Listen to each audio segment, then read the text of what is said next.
Listen up. Give me a go, no go for launch. Okay, music, cue. Okay, testing 1, 2. Mic 1, check. Gain levels, normal. Fader at 0. EQ, check.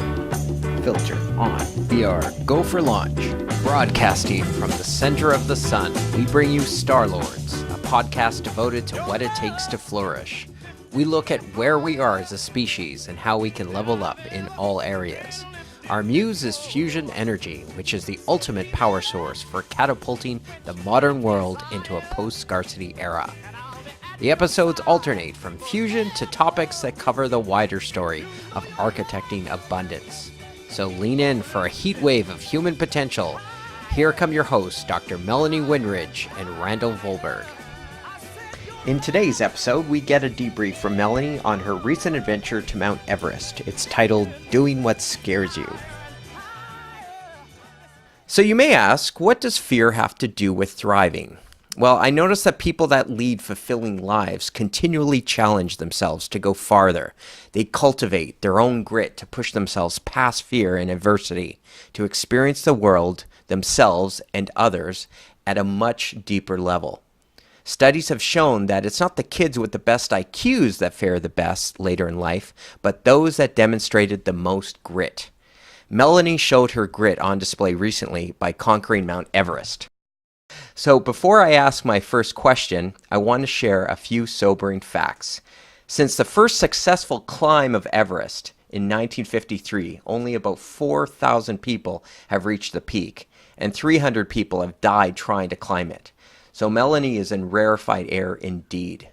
So hi Melanie, how are you today? Hey Randall, I'm fine, thanks. How are you? Excellent. Thanks for joining again. I'm excited for our second podcast.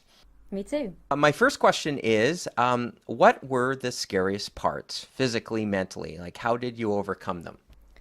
Well, actually, on the mountain, I wasn't really all that scared because I'm used to climbing and I'm used to steep stuff and exposure. And so I'm glad about that because it is quite steep and it is quite scary. But fear is really exhausting. So I'm quite glad that I had that previous experience so I wouldn't be really scared on the mountain. I think the worst bit on the mountain was crossing crevasses using aluminium builder's ladders. Now they actually just lay the ladders out across the crevasses, and sometimes it might be just one ladder, sometimes it can be two or more lashed together, and you have a little rope along the side that you can hold on to, but it doesn't provide much stability, so you're essentially just kind of balancing across these ladders, across these deep crevasses, and that can be a little bit scary, but you just try not to think about it. On the mountain, you really have to control your fear. You just suppress it because you have to get the job done, and fear just makes it harder. So actually most of my fear, or like when I was the most scared, was actually before the mountain, sometimes long before, sometimes years ahead, when I was wrestling with the desire to do something risky and unknown. And that was probably the scariest part. But I found that the more I learned and the more I prepared, the less scared I was. Is that what makes it so deadly to climb? Is it people sort of falling into those crevasses? Is it the exposure to the elements? All the above? It's a mixture of things, and actually it depends like where you are on the mountain. So I had a look as part of this project, and of course because I wanted to minimize the risk for myself, I had a look at the statistics of what happens to people on Everest. And maybe it's a bit morbid, but I think it's kind of important. You can look at where people die on the mountain, so you can look at which are the most dangerous parts. And there are two major parts on the south side route, which is through Nepal. One is the icefall, which is between base camp and Camp 1, and this is a part of the glacier where it goes over a big cliff, and so it's very jumbled. There are big blocks of ice, some as tall as houses, there are wide crevasses, things are changing and moving all the time. I never went through the icefall and it was the same. It was always a little bit different. Sometimes there were blocks of ice that had fallen down or things that had avalanched from above. So that's the dangerous part of the mountain, and that's something that's really out of our control. It's just chance what happens in there, which is a little bit frightening, but you have to just sort of ignore that and get through it as quickly as possible. The other dangerous part of the mountain is the summit ridge, so on summit day, and that's because you're really high up. You're above 8,000 meters, or what's that in feet? Like almost 29,000 feet, 28,000 feet. And For our American audience. exactly. It's really high. It's a part of the mountain that they call the death zone for Oh, obvious wow. reasons. And that's because you're so high you can't live up there. Like the human body cannot survive up there. So you've got limited amount of time to sort of get up and get out. You couldn't stay there. And people die up there because either things happen like they might fall. It's very exposed up there. It's very steep. And we do have fixed ropes, so ropes that are put in and attached to the mountain every year to improve safety. But people make mistakes sometimes, and if you fall from there, then that's the end. So there are falls, otherwise people can get sick. If you are too exhausted and you can't get yourself out of there, then you will die. You will get altitude sickness. You can get fluid on the lungs, or you can get brain swelling, and this will kill you. And you can't really rely on anybody else to get you out of the death zone. You have to be able to walk out the death zone yourself, really, because yes, sometimes rescues happen, but everyone's up there is on the edge. So you can't really rely on rescue. Helicopters can't fly that high. It's far too high. So those are the dangerous parts of the mountain. But you can control the risks up in the death zone. You can make preparations, or you can make decisions that affect your chances. So it's not like the icefall, which is really just a bit of chance. Wow. So in terms of the exposure to the elements, if you're still taking oxygen, though, you can still get altitude sickness, and you have a limited supply of oxygen, I would presume. Yes, you do have a limited supply of oxygen. I don't think you can get the altitude sickness when you've got the oxygen, but you don't want to run out of it. So usually, if your expedition company is prepared, then you won't run out of it. You should have enough, but it depends on, if you take too long, then you might run out, because it only lasts a fixed amount of hours. So if you don't get back fast enough, then you can run out. And it all has to be carried up there by Sherpas, and that takes time. It's heavy. The supply is not infinite. You have about 3 bottles of oxygen on summit day, and that's it. So I guess it's a hypobaric environment. What's the pressure like compared to sea level up there? Does that play a Yes, it factor? definitely does. That's why we have less oxygen. We say we have less oxygen, but actually the proportion of oxygen that's in the air is the same, but it's the pressure that's reduced. Right. And so for every lungful of air that you take, the gas molecules are taking up more space, and that means you're getting fewer molecules in there than you would at sea level, fewer oxygen molecules, and so therefore the body is dealing with less oxygen. I think you have about a third of the amount of oxygen at the top of Everest as you would on sea level, so it's quite a lot less. Amazing. So do you have how much oxygen can you carry, and when do you have to start using that? Like, do you have a good buffer in terms of how much you can carry? Most people start using oxygen at about 7,000 meters, which is Camp 3, which is the one before the last camp. So there are 4 camps before you go to the summit. So you start, but you don't have to carry all your oxygen up. So your Sherpas will have come up before, and they will have placed oxygen at the camps. So there's some oxygen at Camp 3 when you get there, and there's some oxygen at Camp 4 for you to use as well. And then on summit night, you have a personal Sherpa, which makes it a lot safer if you have a one-on-one Sherpa climber. And the Sherpa can carry the extra oxygen. So you have 1 tank of oxygen in your bag, and then the Sherpa has 2 spares, which he carries with you. And you change over at particular points on the route up. So if once now that you're up there, what's your energy levels like? Do you reach a point that you wanted to quit just from the the pure physical, like was there an exhaustion point that you had to push through, but you knew like that? Actually, Sorry. Yeah, no, that was there an error. Did you reach this point where, yeah, you wanted to quit, but you knew that that pain of quitting would be greater or just pure dangerous, like life-threatening? I'm pretty lucky that I didn't have an exhaustion point, particularly not on the summit day. I did have an experience earlier on in the climb. On my first time up through the ice fall from base camp to Camp 1, I did that really badly. I let myself get exhausted, I get into a really bad state. It was fine. I still got to Camp 1, but it took a long time, and I was at times I was almost in a kind of dreamlike state. I was like feeling like I was half asleep and just putting one foot in front of the other, and that was not ideal. I was exhausted when I got to camp, and the exhaustion is not really to do with the walking that you're doing. The exhaustion is to do with the food and the drink. So I was dehydrated and I was hungry because I hadn't been managing myself properly through the icefall. I hadn't been eating enough. We'd been going quite quickly. Well, I'd been going slowly, but this is a relative term. We didn't want to stop in the icefall because of the dangers. So we hadn't been taking breaks. We'd just been going and going and going. And so consequently, I hadn't eaten or drunk anything for about 6 hours or so. And that's too much. For me, that's too much. And I'd allowed myself to become exhausted. But I learned from that experience, fortunately, early on in the climb. And after that, I didn't allow myself to get into that state. I started putting things in my front chest pockets.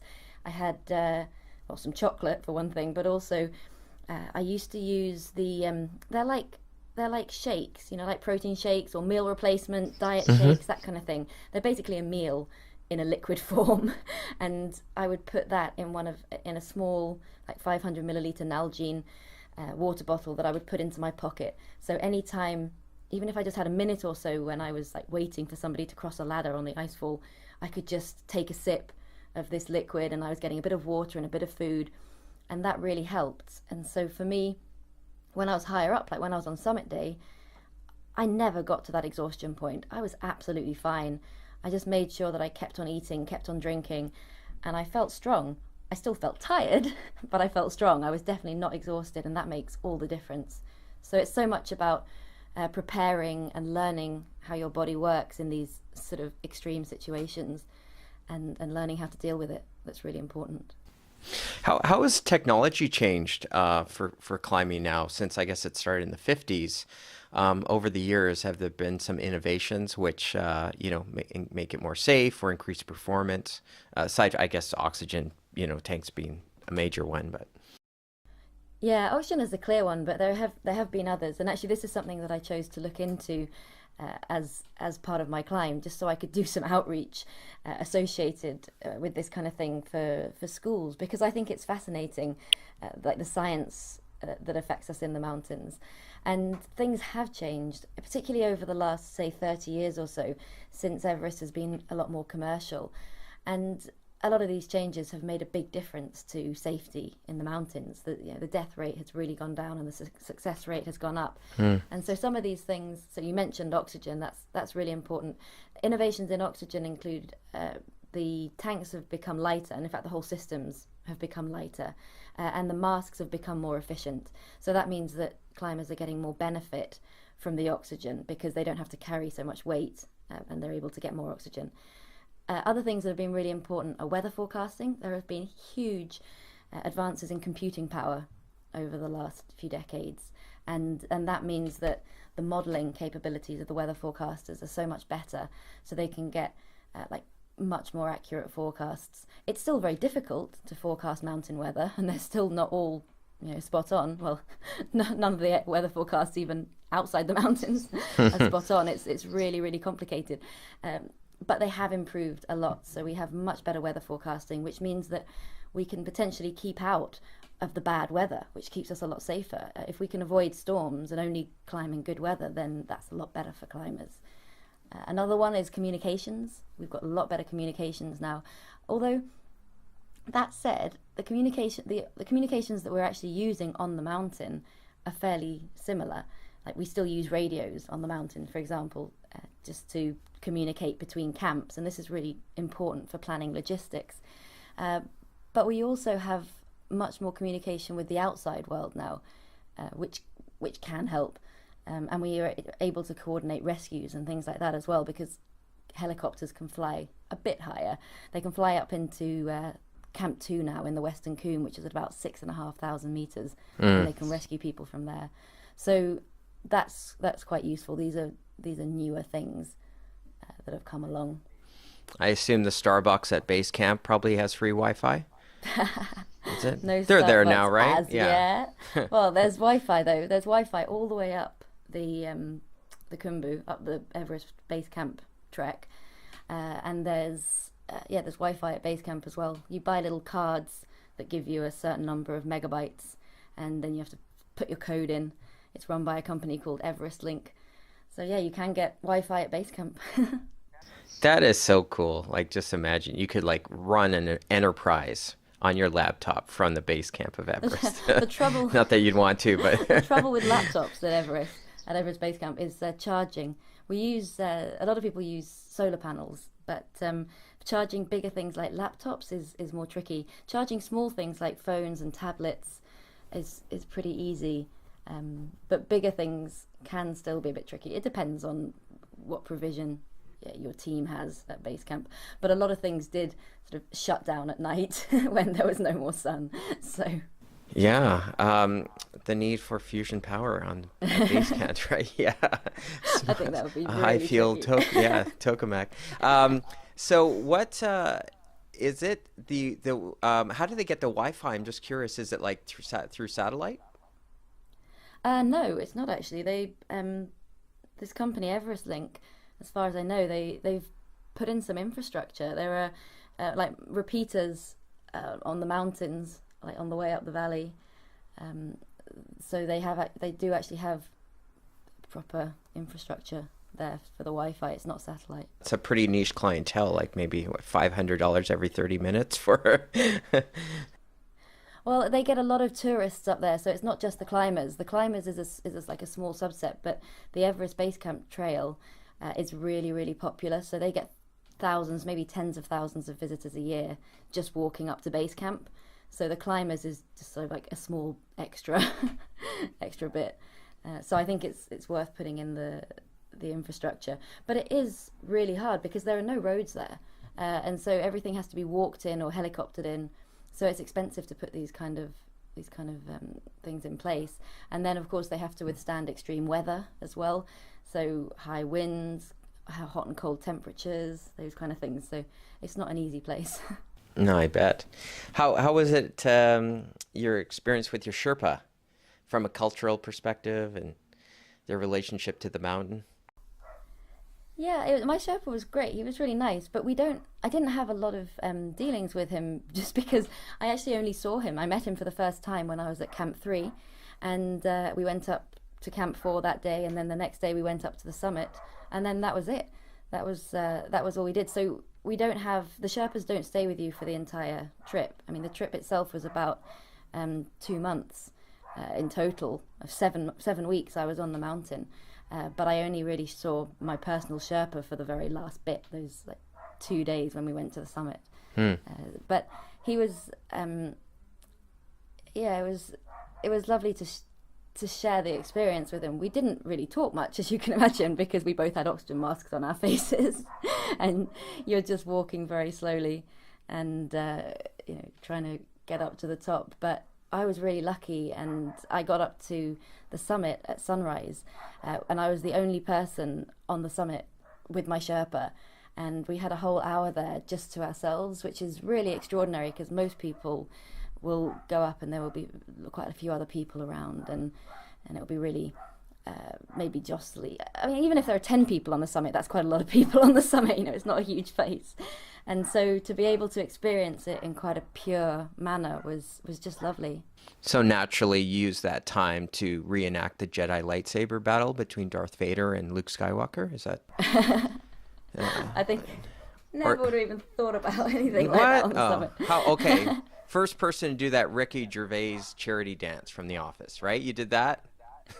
No. You know that? No? Do you have, I mean, at that point when you get up there, are you just exhausted, or you're probably just really, the adrenaline's pumping, you're jazzed, you at that point you're just wanting to take in the view. What are you feeling at that point? Yeah, I think it's just relief actually when you get up to the top. Um, I'm living. it's not like Yeah. I don't remember elation or anything like that because you've just trudged for hours and hours and hours to get there, and it's great to get there, of course. But as I said, it's more of a sense of relief, and also I was really focused. I just was thinking about what I had to do before I went down. Things like I had to take a snow sample because I was taking some snow for pollution research purposes. I needed to take some pictures. I wanted to take some video. There were things that I wanted to do at the summit before I went down. And then, of course, the summit is not the end. You're only halfway there. You still have to get back. And in fact, the descent is sometimes the more dangerous part of the whole climb. So it's not, the summit is not a place for relaxation and celebration. It's a time for kind of focus, contemplation, appreciation. But then you've got to get back down. You've got to do what you have to do. And I did not want to have ask this question of you prior to you going, but I want to now, which is, do you actually see dead bodies? Because hundreds of people have died trying to make that ascent. Do you see dead bodies along the way? I never saw any. People always No? say this, and the press like to make a big deal out of it. Yeah. But I never saw any. That's not to say that they aren't there. There are definitely some, and some will be buried in the snow, and yeah, they're definitely there. But I never saw any. It's not like the place is littered with them. And I've seen things in papers where they say climbers are literally walking over dead bodies to the summit. It's not true. It's really not true. I didn't see any. That's all I can say. Oh, good. Yeah, that would definitely help psych you out. And yeah, it'd be nice to know those people have a final resting place that's not, It's a difficult thing. I mean, because there are bodies up there. Because as I said, it's really hard to get things down. Whether obviously if the person is alive, then you want to try. But to ask others, particularly Sherpas, to risk their lives to retrieve a body is a really, really big ask. So, and I think most climbers would say that if it were me, I wouldn't want anyone to risk their lives to bring my corpse down from the mountain. I know it's a horrible, horrible thought, but I really wouldn't. I would much rather stay there than have someone else risk their life. Just really shows too the level of extremes you're dealing with. If people can't even do something that we would treat as, very commonplace, in a city or, to deal with that, it's amazing that I mean, I think nothing points out how the challenges that exist up there more than just that alone. Like you can literally die and nobody, you're going to be risking other people's lives just to literally bring your body back down. It's amazing.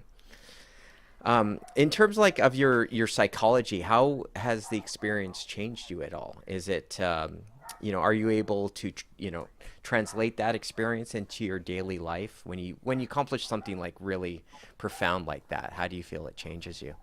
Oh, that's an interesting question. I don't really feel particularly changed, I don't think. I mean, I'm really pleased that I was able to do it, and I've got lots of things planned that I want to do with the experience. I mean, not with the experience so much, but around the experience. As I said, I've been working on an outreach project which involves making YouTube videos about what I'm calling the science of the summit. So some of the science and technology that's improved safety and performance on the mountains. I'm going to be doing talks at schools and maybe public talks in the future as well. So there's things that I want to do with the experience. So I suppose I'm just thinking much more practically about the work that I still have to do. Everest isn't over for me just because I've climbed the mountain. There's still a lot that I'm planning. You're just like, been there, done that, next. Yeah, no, people always ask you, like, what's next? And actually, I'm not thinking about what's next at the moment because I'm still in the middle of this one. I've got a lot to do, and that's not to say I won't do other things. And of course, I will climb, I will ski, I will do things in the Alps that are just sort of everyday climbing, if you like. But I don't have any big challenges planned. So you collected some samples. So you mentioned snow samples. Did you collect air samples? What can be obtained from that? You mentioned pollution. Yeah, when I was on my way up to base camp, I passed through a small village called Lobuche, which is just a day or so's walk from Everest Base Camp. And there, just outside that village, there's a research station that was started by the Italians. It's called the Pyramid Research Station. And when I was passing through there, I had a talk with the man who manages the station, because they've got lots of equipment for a lot of weather data they're collecting, and on various nearby peaks as well. And anyway, so we were talking about what they do there. And he said that actually they sometimes ask people to take samples from further up the mountain, and this can be used for pollution research. They can send the samples back to Italy for analysis. And yes, it's actually air pollution research that they're looking at. And so I took samples from each camp up the mountain, and then one on the summit as well. And then when I was on my way down, I had them delivered to the Pyramid Research Station. So hopefully they will get to the destination in Italy for analysis. But I took the samples. Very cool. And so do they keep sort of steady tracking that kind of data, or? I'm afraid I don't know a lot about the actual research that they do, because it was just from my conversation with the man at the Pyramid Research Station. So I haven't actually seen the science or the papers that have been written previously. But yeah, I think the lab has been there for about 30 years. So I think that they have been tracking the conditions in that region for that long. And it is quite important, particularly with climate change and the things that are happening. And also the tourism in the area, and for the air pollution, I suppose it's also other things, maybe air travel, or I don't know what can contribute. But yes, as we become more developed, we have more impact on the planet. So I think it's worth them tracking it. Is that at the core of what you're going to explore through your Science of the Summit series? No, the Science of the Summit series is more focused on the technological innovations that have improved safety and performance on the mountain. Mm. And potentially inspire others to make the climb? Oh, maybe. I mean, I hope that children will watch the series and get more of an appreciation for how science can be used in the real world. Okay, it's not all about climbers. There are also, these technologies have also impacted our daily lives when we're not in the mountains, like weather forecasting, communications, all these things are really important outside the mountains as well. But I think that when people think about the mountains, they don't naturally think about the science that enables us to do these kind of things. And I'm fascinated by exploration and how we achieve impossible new things, and so highlighting the science in these environments I think is part of that story. Mm-hmm. Well, I think Everest is a perfect symbol of nature presenting a challenge for humanity to overcome, and which is completely analogous to your pursuit as a fusion scientist with fusion energy, building a fusion generator that can achieve net gain and power the world. So it's that woman against nature aspect of it, I think, is a perfect symbol. What is what's next on your list to do something that scares you? Something that scares me, as I mentioned, I don't have any big challenges, but there are always little things that scare us, aren't there? Oh God, I don't know. I don't have any big projects. But I'll probably go rock climbing in the Alps again in summer, and there's always a little bit of scariness there if you push your level a little bit. But at the moment, I feel like just relaxing, taking it easy, doing some nice easy hikes, and not really pushing the boundaries too much for a while. Yeah, no, I think you deserved a little break from that. I think most people would agree. I was actually thinking of myself for this when I thought of that question, and I was like, I need to do something. Yeah, what do you want to do? I need to do something like this. And so I think, for me, my daughter, she's just been starting to learn piano, and she's really enjoying it. So I thought, I was watching, I don't know what year it was. I think it was last year. Remember Britain's Got Talent? There was like a son-daughter duo that did a original song, and they both were playing guitar and singing, and I think they were won the Golden Buzzer. Yeah, they were. I thought, that would be a really cool thing to do with my daughter. So I'm gonna perform. My goal is perform. There's this Korean song that famous Korean composer called Yuruma, Yaruma, if I'm pronouncing that correctly. Beautiful piece called River Flows in You. So I'm going to do guitar and she'll do piano, and we're going to perform it locally at every year they have a sort of performance where all the music students go and perform, and people pay, and it goes to charity. It's a really good cause for the hospital. And so I'm going to do that because, and it's a complex piece, at least for me as a beginner. So it's going to be scary to me to go up on that stage and do that. And just, I thought that would be a great experience to do with my daughter. So yeah, that's probably that'll be, so I hope to get that done. I'm going to have to apply the SMART rules of goal setting here. And that's one thing I wanted to leave the audience with, is to think about what you want to do to scare you and to kind of push yourself to the next level. And a good program or way to do that is to set a SMART goal, as they call it. So have you heard of that system? Yeah, what does it stand for? So SMART, so specific, S is specific, and measurable, achievable, realistic, and timely. Yeah, and so specific is like, oh, what do you want to do and what are the steps to achieve it? Measurable is, or can you quantify it? Like how do you know when you've achieved the goal? Achievable, is it realistic? If I'm not going to decide, I'm not going to set a goal to be, an NBA player. It's not going to happen. So, realistic, can you realistically achieve it? And then timely, when do you exactly want to accomplish it? And I think that's a good format for any goal like this. Did you apply something similar when you were planning for Everest?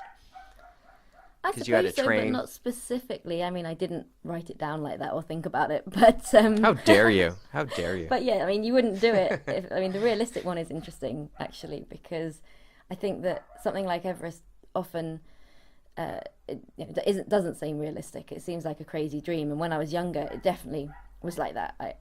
It was just this crazy idea, and I would never have thought that I would do it. But then that's something that comes with experience. The more experienced you become, the more realistic your dreams become. You get closer to them. And yeah, that was definitely something that happened for me. Back to that question about, like, I'm just thinking out loud here about like how, so like one sort of success builds off the other. So are things now that you have that under your belt, is there something that you feel emboldened to do that, before would have felt impossible or you would have avoided? Has that created a new summit for you, a new platform, a new foundation to try different things that you wouldn't have previously?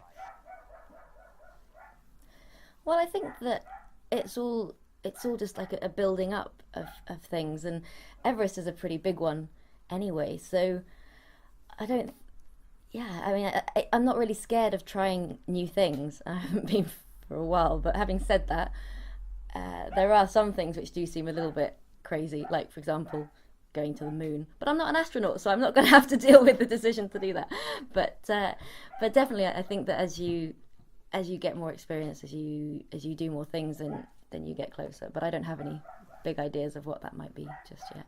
Well, you love the aurora, and you've done research with that. Is there a way to, sort of ascend into the ionosphere in any way? Like a Red Bull sponsored, balloon ride into the ionosphere and collect samples?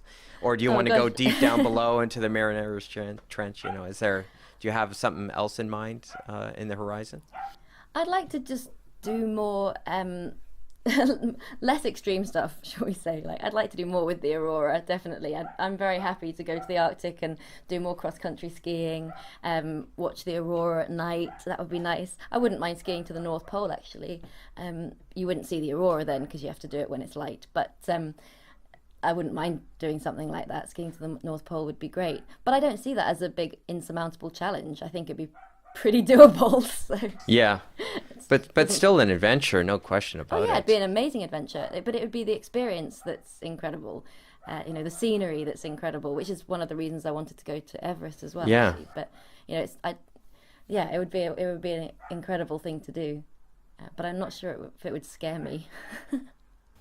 Did you up at the North Pole, is the aurora most intense, or does it work that way? No, okay. It's more in a ring around the poles. So between about 60 63 and 70 degrees latitude or something is probably where you see it the most. And then it actually lessens as you go towards the pole. In fact, if you're up somewhere like Svalbard, which is 80 degrees north, then you need to look south to see the aurora rather than north. Well, I recommend doing something in the warmer climes, something warm for you next time. What is it with the cold and you and the cold? Yeah, I know. I've thought about that myself. Although having said that, Everest is much warmer than people think. Is it? Yeah. It's really it's a place of extremes. So when it's nighttime, when the sun's down, it's cold. Although it's not as cold as the Arctic in winter. But when the sun's up, it's like this big solar reflector, all the ice, and it gets really hot. It gets uncomfortably hot during the day. So there's not really a nice period where it's just pleasant and good temperature. It tends to go from being like too cold to too hot. So you spend your days just sweltering and your nights being a bit chilly. Wow. Cool. Funny old place. Yeah, no kidding. I guess that was the first, you were the first fusion physicist to reach the peak, right? I would venture to say. Possibly, but I haven't had it confirmed. I do not know. Oh, we should confirm that. I think that's important. That would be a cool designation to have. The first climber was British, was it? What, Sir Edmund Hillary, was it? Did I get that right? It was a British expedition. Yeah, it was Sir Edmund Hillary and Tenzing Norgay. But actually, Edmund Hillary was from New Zealand. Tenzing Norgay was from Nepal. He was a Sherpa. But they were on a British expedition. So, and that's really important because, like for me, I didn't do this alone. I had an expedition team. I had people at base camp. I had Sherpas, and it's a huge pyramid of people to get one person to the summit of Everest. All the camps that need to be set up, all the food and fuel that needs to be carried, all the oxygen that needs to be carried. It's a huge logistical undertaking, and it was like that back in '53 as well. They would have big teams. They had maybe 10 or 12 climbers, and they had I think sort of 50 Sherpas and probably hundreds of porters to get them from Kathmandu to base camp. So there, these are big teams that go up. I guess in that sense it was more because they didn't have oxygen at that time. No, they did have it at that time, and in fact that was I would say it's one of the really important things that got them up at that time. People have been experimenting with oxygen since the 1920s, but it was heavy back then, and so the balance between the benefit you got and what you lost by carrying the extra weight was marginal. And so there was a lot of research done by a physiologist called Griffith Pugh that went into the 1953 expedition. He understood a bit more about how the body behaved or reacted to altitude, and he also did a lot of experiments with the climbers in the years before to determine that balance, how much oxygen did they need to make it worthwhile carrying the extra weight. And so that was really important research that arguably enabled them to get to the top that year. Wow. Yeah, they didn't start with sort of like goat stomachs or something to keep oxygen in. It was because the 50s they had, but were they like stainless steel containers versus aluminum, things like that? What made them heavy, or heavy regulators? And they had heavy regulators. They also were carrying 2 tanks, and each tank had its own regulator, which added to weight. Whereas now you'd have one removable regulator. The whole system was just a bit clunkier. In fact, I made a video that's currently on YouTube on the Institute of Physics YouTube channel that actually looked at the oxygen systems, and we went to the Royal Geographical Society in Britain, in London, and we actually filmed with the original set that Hillary took to the summit of Everest, and we compared that with a set that we use nowadays. So if you're interested, you can actually see a comparison of the 2 sets. Very cool. That's actually a good segue. So is there a place that people can go to check out the Science of the Summit series and some of your materials? Yes, if you go to the Institute of Physics YouTube channel, then there's a playlist on there that's about the Science of the Summit, so you can see all the videos that we've done so far. There are a few more to come out still, because we're just making ones now with the footage from the mountains. But I think there are about 6 out there at the moment, so yeah, go over there and have a look. Okay, good. I guess on Fusion Consortium side, we have a Bit of housekeeping to do. Let you guys know that we're launching a crowdfunding campaign to raise money to enter Fusion in the X Prize. So very exciting. Go to fusionconsortium.org and sign up for the email newsletter to keep abreast of X Prize developments and the official launch of the campaign, which we're going to be doing in 2 or 3 weeks. Very exciting. Oh, and hey, congratulations, by the way, to the Tokamak Energy team over there in the UK for reaching 15 million degrees. That's exciting. Yeah, that's very exciting. That was what I came home to, which was like super news. Yeah. So what's that mean? So that shows that the magnetic compression works, right? It's our little tokamak, which is ST40, and we're trying to get fusion temperatures in that machine. So we actually need to get to about 100 million degrees, but we're well on the way to that. And if we can do that, it will be really important because it will show that we can achieve fusion temperatures in a much smaller machine. And it's also, we're investigating a new method of heating the plasma, which is called merging compression. And so, yeah, if we can get to fusion temperatures, then that will be really, really impressive for us. Very good. So what did the 50 million degrees signify? Why was that a milestone? It's a milestone because it's hotter than the center of the sun. So the center of the sun's about 15 million degrees and fusion happens in the center of the sun. But if we want to do it on Earth, then we need to have higher temperatures because we're doing a slightly different reaction to what happens in the sun. We're actually using bigger building blocks, so deuterium and tritium, which are types of heavy hydrogen rather than ordinary hydrogen. And so if you're using those bigger building blocks, then we can get the reaction done quicker because in the sun it takes millions of years, which we don't have on Earth. But it does mean that you need to have higher temperatures. So 15 million degrees was a nice milestone because it's hotter than the center of the sun. But ultimately, we need to get to 100 million degrees, and so that will be our next step. So one might say that 15 million degrees is like base camp, and 100 million's like the peak, right? Yeah, I guess you could say something like that, yeah. See what I did there? Do you see that? Wasn't that good? Thank you. Well, I know. All of these things are like climbing a mountain. I've said that before, step by step, we're getting closer. Exactly. Very exciting. Cool. Well, thank you. Well, we'll leave it there. Thank you, everyone, for listening. Please tell a friend if you're enjoying this podcast.